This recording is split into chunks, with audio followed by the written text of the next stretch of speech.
Last year 7 अक्टूबर 2023 को Hamas group ने Israel के खिलाफ ऐसा क्या किया कि अचानक हजारों की तादाद में इसराइल ने फ़लस्तीनियों को शहीद करना शुरू कर दिया। फ़लस्तीन में मौजूद ज्यूज जो कभी सिर्फ 6% की पॉपुलेशन में मौजूद थे, आज 2024 में उनके पास अपना मुल्क इसराइल है। मगर ये कैसे मुमकिन हुआ? ज्यूज का मकसद अपना मुल्क था या दज्जाल का इंतजार और बैतुल मक़दस हासिल करना? इन तमाम सवालों के जवाब जानने के लिए आपको हिस्ट्री में जाना होगा। ये वीडियोस 2 पार्ट्स में यूट्यूब पर अपलोड की जाएगी। फर्स्ट पार्ट में आसान अल्फाज में हम आपको ये बताएंगे कि इसराइल और फ़लस्तीन कॉन्फ्लिक्ट स्टार्ट कैसे हुआ और इसराइल फ़लस्तीनियों से आखिर चाहता क्या है। जबकि दूसरे पार्ट में हम बैतुल मक़दस के बारे में जानेंगे और रिलीजियस पॉइंट ऑफ व्यू से ज्यूज की हिस्ट्री और फ्यूचर प्लान्स के बारे में आपको बताएंगे। तो फिर बिना इंतजार के स्टार्ट करते हैं। अस्सलाम वालेकुम, मैं हूं पो और मेरे साथ मौजूद हैं जादू।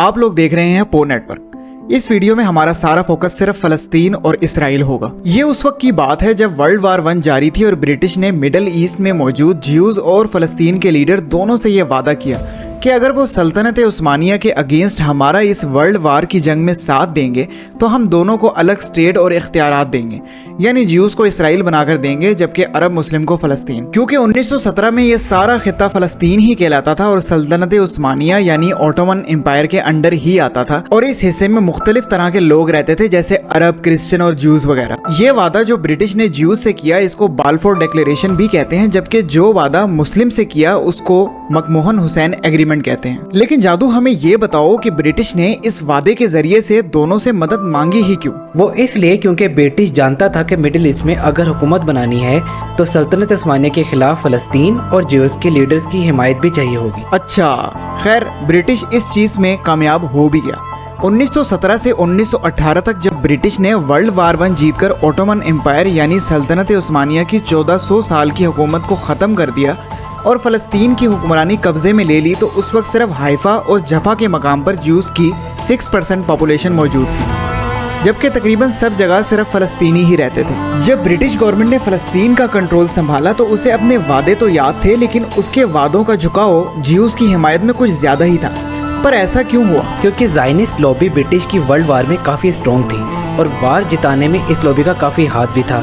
ज़ायनिस्ट लॉबी यानी वो यहूदी लीडर जो इस एजेंडे पे काम कर रहे थे कि ज्यूज का मुल्क अपना होना चाहिए। खैर इसी वादे को निभाते हुए ब्रिटिश ने ज्यूज को सपोर्ट किया और फ़लस्तीन में ज्यूज को ज्यादा से ज्यादा आबाद करने में मदद दी। अब सवाल ये पैदा होता है कि इतने ज्यूज फ़लस्तीन में आबाद हो कैसे रहे थे और वो आ कहां से रहे थे? असल में ज्यूज शुरू से अपने मुल्क के लिए डिफरेंट कैंपेन्स में सरगर्म थे।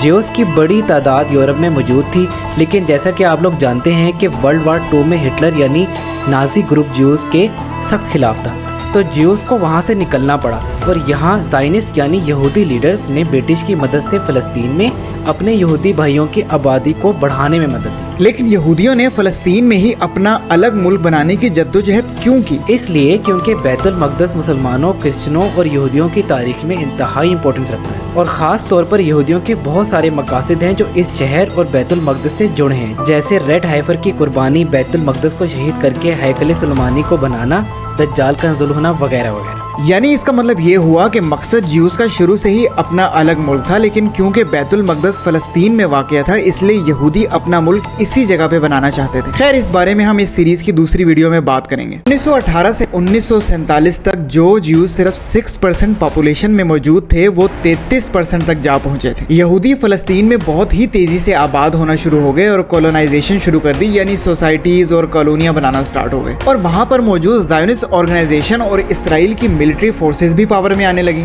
और फ़लस्तीनियों पर अटैक स्टार्ट होने लगे और खित्ते का माहौल बहुत ही ज्यादा खराब होने लगा। तो मामला यूएन के हवाले कर दिया गया क्योंकि ब्रिटिश का मैंडेट 1948 में खत्म हो रहा था। यूएन ने 1947 में फ़लस्तीन और इसराइल के लिए पार्टीशन प्लान दे दिया जिसमें 45% हिस्सा अरब को दिया जबकि 55% हिस्सा ज्यूज को दिया, जबकि जेरूसलम को इंटरनेशनल कंट्रोल में कर दिया ताकि जेरूसलम यानी बैतुल मक़दस को, जो कि एक इम्पोर्टेंट जगह है, किसी एक पार्टी के हवाले ना किया जाए। कहा जाता है कि यूएन के इस प्लान के पीछे यूनाइटेड स्टेट का प्रेशर और पावरफुल ज़ायोनिस्ट लॉबी मौजूद थी।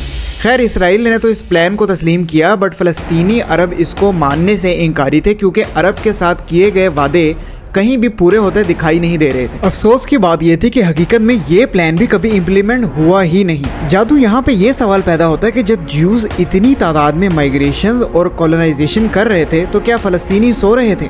बिल्कुल भी नहीं यार, फ़लस्तीनी इन सब चीज़ों से आगाह थे और वो भी मुसलसल इस चीज़ पर कंसर्न रहे कि एक तो हमें इंडिपेंडेंट मुल्क नहीं दिया गया और साथ में जियोज़ अपने मुल्क के लिए जद्दोजहद भी कर रहे हैं और तादाद भी बढ़ाते जा रहे हैं।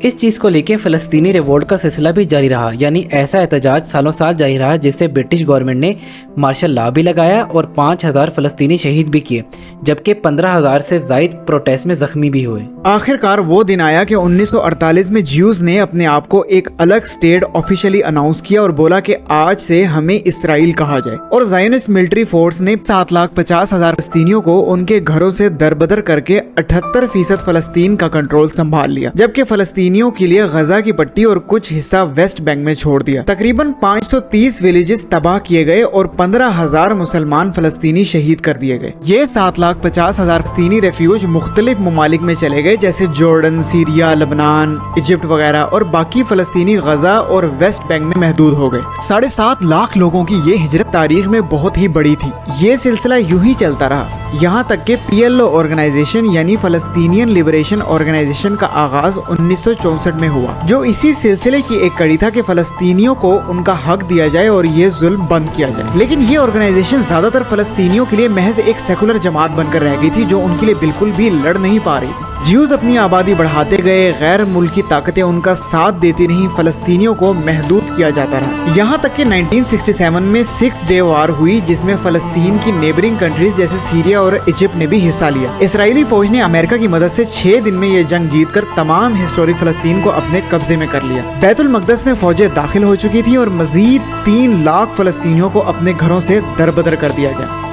इसका मतलब ये हुआ कि 7.5 लाख लोग पहले और 3 लाख लोग फिर दोबारा से, यानी ये हो गए तकरीबन 10.5 लाख लोग। और सिर्फ इतना ही नहीं, इसराइल ने जंग जीतने के बाद आसपास के इलाके, जिसमें सीरिया और इजिप्ट के इलाके भी शामिल हैं, वो भी अपने कब्जे में कर लिए। बिल्कुल, जब फ़लस्तीनियों को लगा कि अब अपने राइट के लिए वेपन्स उठाना ही पड़ेंगे, तो हमास ग्रुप का क़याम हुआ, जिनका कहना था कि भाई आज़ादी सिर्फ लड़ने से ही हासिल हो सकती है, आओ हथियार उठाओ और हमारे साथ मिलकर जंग करो। 1987 में इस ग्रुप का क़याम हुआ, जो आहिस्ता आहिस्ता अपनी ताकत को फ़लस्तीनियों की सपोर्ट से बढ़ाते गए, बट डेफिनेटली उनके पास इतनी टेक्नोलॉजी नहीं थी जितनी इसराइल को हासिल रही। ये सिलसिला यूं ही चलता रहा, यहाँ तक कि 1993 तक इसराइल तकरीबन पूरे फ़लस्तीन में फैल चुका था, और जो इलाके जैसे गजा और वेस्ट बैंक वगैरह के थे वो भी अंडर इसराइली आर्मी जा चुके थे। जगह जगह चेक पोस्ट बनना शुरू हो गई और हमास और इसराइल के दरमियान झड़पें मामूल रहने लगी। लेकिन इसराइल का हमास के साथ साथ शहरी आबादी को निशाना बनाना और हज़ारों की तादाद में फ़लस्तीनी आबादी को हमास की आड़ में अटैक करना मामूल बन गया था। क्योंकि इसराइल को शुरू से ही ब्रिटिश, अमेरिका और फ्रांस जैसे बड़े ममालिक की सपोर्ट हासिल रही, इसीलिए इसराइल ने टेक्नोलॉजी पर काम भी किया और आयरन डोम जैसे एयर डिफेंस सिस्टम क्रिएट किए और उनको अपने दिफा के लिए इस्तेमाल किया।